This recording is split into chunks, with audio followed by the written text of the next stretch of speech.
What is up, everybody? One Piece chapter 1048 is out. The title we got is 20 years, so I'm assuming it's going to be either some more backstory on the time jump or just covering the time jump in general. So like Kozuki stuff, probably some Scabbard stuff, and some Momo stuff. The chapter story looks to be Cracker and Brule talking about Reiju and Ichiji while she's reaching through a mirror. I don't know if this is because they're the ones who showed up, or if they're just talking about the ones that got away, which is interesting. And Cracker seems to be talking about his hair, almost. Like, I can't tell what that indicator is, because his hair looks exactly like that, and it has like that the spark feature to it, but I don't know why he'd be talking about that. Let's see, is Germa trying to infiltrate? Okay, so yeah, I think it is Reiju and Ichiji, because they're saying, is Germa trying to infiltrate Chocolate Town again? So those characters we did see, I think, were Germa. Let's get on into the chapter. See, we have the giant punch coming towards Kaido. And interestingly enough, so it looks a bit different than what it did last chapter, because last chapter it just seemed like the fist itself was inflated, but here it looks like it's inflated, but it's doing the retracting thing like it does in Gear 4. So it looks like it's a Gear 4 kind of attack, but obviously with like Gear 5 and advanced hockey, things like that. Move punishment out of the way. Luffy, wait, that can't be done. It's not. I know you'll find a way to revive the Kozuki clan in the future. Okay, so Momo is just going to try and move it with his head. One of the things I was curious about was if he could just use his body to move it. Now, I know he's not like the size of the island or anything, but if he could somehow at least like just push it with his entire body and maybe use like flame clouds as like propulsion. Luffy still getting him to punch, and Kaido doesn't even look phased. Like, he's not worried about the punch at all. Very well. I'll take this one head on. Have you heard, Straw Hat?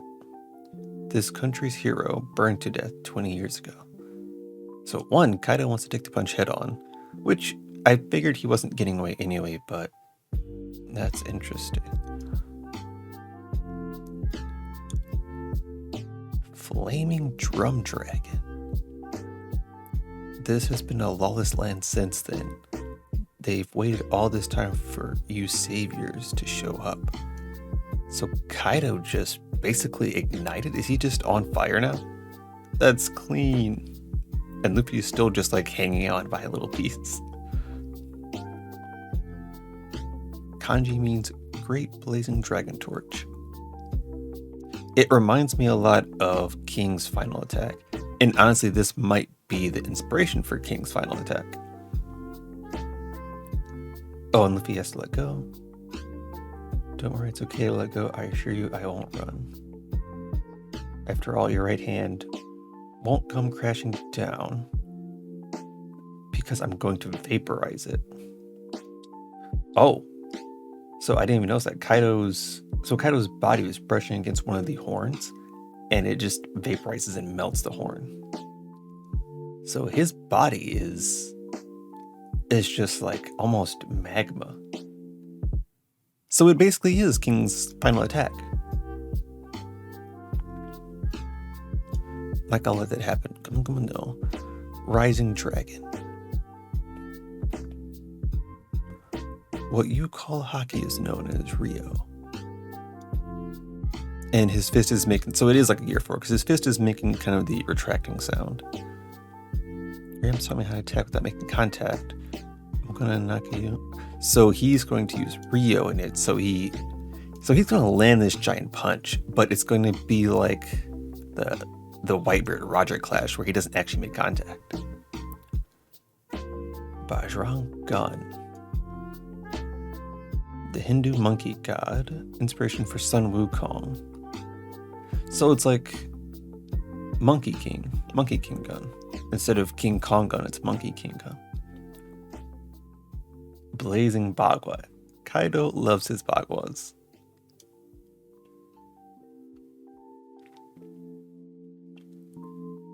Interesting. So the clash is going in. Really can't see, like, it doesn't look like making contact. Kaido's mouth looks almost like it's biting Luffy's hand, but there's some space in between. Oh no, King Kiku, I didn't mean to trap you. Please be alive. Don't go dying on me now. Sir Straw Hat, we're counting you. Take down Kaido. Finish him for good. So basically, we have people kind of cheering Luffy on, as they should. This number won't end unless Kaido is driven from the land. Okay, so yeah, we are going into a little bit of a flashback for these scabbards. It's basically them running when Odin was being boiled. Oh, and they hear the gunshot that kills Odin. There's only one place to Cimarron go, Kuri. They intend to safeguard Odin's heir, Momonosuke. So he has a son. I'll deal with him myself. Ooh, interesting. So I've always had a question about this because I feel like Kaido let Momo off really easy. And here it's saying he chose to go deal with Momo, so I wonder if there's more to that. Please have Murphy stop hunting the Kozuki clan. Oh, Kaido's a move. Don't hesitate to shoot any vermin that dares defy their shogun. Oh, and they start lighting people up. Jeez. What of Odin's wife? She was confirmed dead in Bakura Town. No one else was seen fleeing the ruins of the castle. The Kozuki line is officially dead. Now the time has come for you, Daimyo, to choose. Will you help us usher in a new Wano, or try to wage war? A stupid question, with an obvious answer. Oh, they all ready to fight. They all ready to go.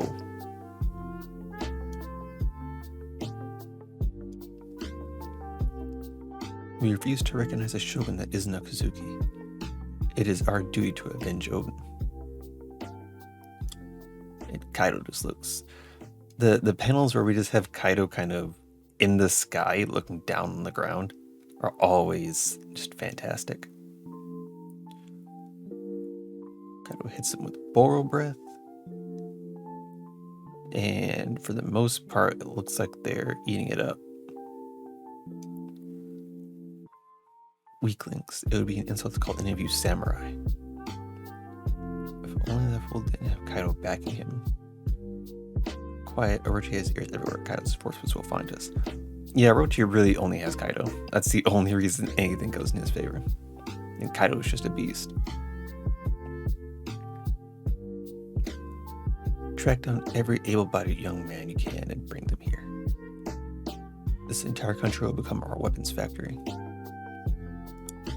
And they're basically just going around taking off. It's pretty much like drafting for war, except they're drafting them to work in the factories. Dark, there's no more drinking water. And basically, everyone's working in the factories, and then the conditions of the factories are causing Wano to pretty much become a barren land. Crops won't grow. And this is kind of like what we... Oh, there's even a noose? Jeez. And it reminds me early in the arc where we saw like that woman pretty much getting ready to kill her baby to end the suffering. Like the people have really gone through it here. If you can still breathe, you can still work. Don't count any miracles to come save you. The borders are staying closed. I have to be patient. It will be a long winter. But we will believe in Toki-sama's words. Okay, and they gave him the smile fruits, and we saw what that did.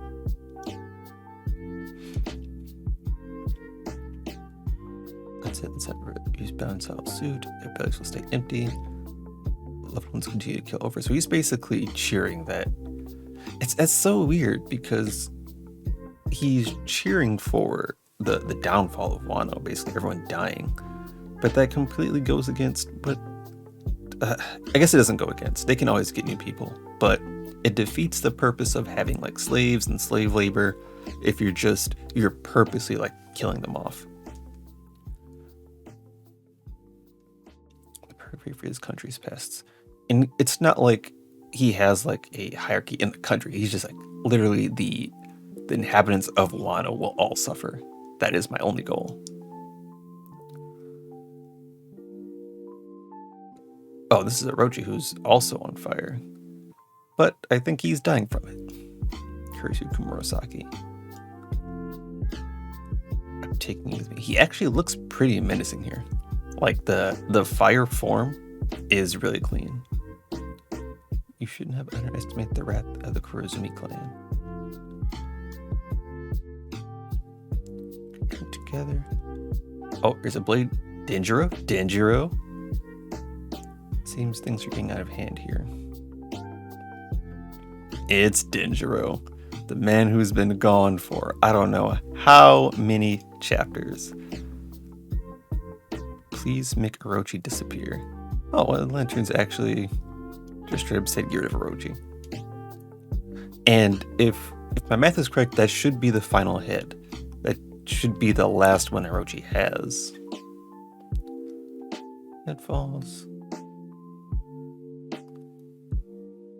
We got more lanterns floating up. And the clash is still happening. And Kaido's mouth isn't open anymore.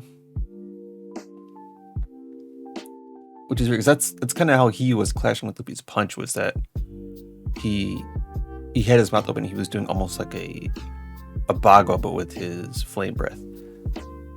While Luffy, on the other hand, looks like he's still kind of pressing forward with his punch. So that's interesting. That's an interesting set of panels right there. And we can see, like, in the air, the clash is either, like, opening up a part in the sky, or it's just clearing that certain area. Interesting, interesting. All right, so off the bat, actually, let me scroll down to these. We have the colored pages here. Man, Kaido looks crazy. That form is clean. And then we have Orochi's head being cut. Yeah, this right here, I can't tell if it's like the clouds being parted in this one particular area, or if it's just the clash. But based on like the silhouette in the background, I would say there still should be a giant fist. I don't think Luffy's in giant mode, and Kaido is obviously this big, so this should be Luffy's fist, pretty much. So I'm not entirely sure why he doesn't have his mouth open anymore, why they're not clashing like that, but it seems like they are still clashing.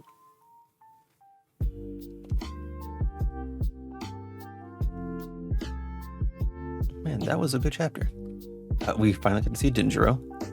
I assumed he would be showing up kind of like a in the nick of time type ordeal, but it just seemed like it took so long to get there.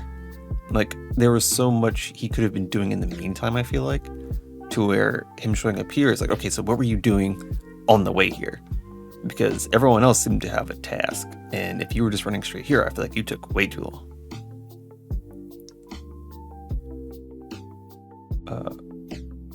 But this chapter was basically a rundown of kind of what that 20 years was like. How terrible it was for Wano, and how pretty much Orochi just laughed it off. Is he dead here? I mean, the idea should be that this should be his final hit, and he should die here. And that also should be the fact that he was going to die anyway because of the fire, so like, he should just be dead. However, it's very weird that it's Denjiro who gets the last hit and not Kumurosaki or Hiyori, and not Momo. Not even Zoro. Like, Denjiro of all people seems odd to me. I feel like, I guess there is some poetic justice in that he was kind of Orochi's lapdog. And so there was the connection between Orochi, Denjiro, and Kumurosaki, where he pretended to kill Hiyori. But now it's kind of like the reverse, where he's killing Orochi. Yeah, so I think this was mostly in Orochi, like not necessarily Orochi centered, but basically it was supposed to remind you of everything, then lead up to Orochi's defeat. That was kind of the point of this chapter. I think we honestly still might see more of Orochi. We might even see something with Fukurokujo and Orochi, but I feel like he might actually die this arc. When?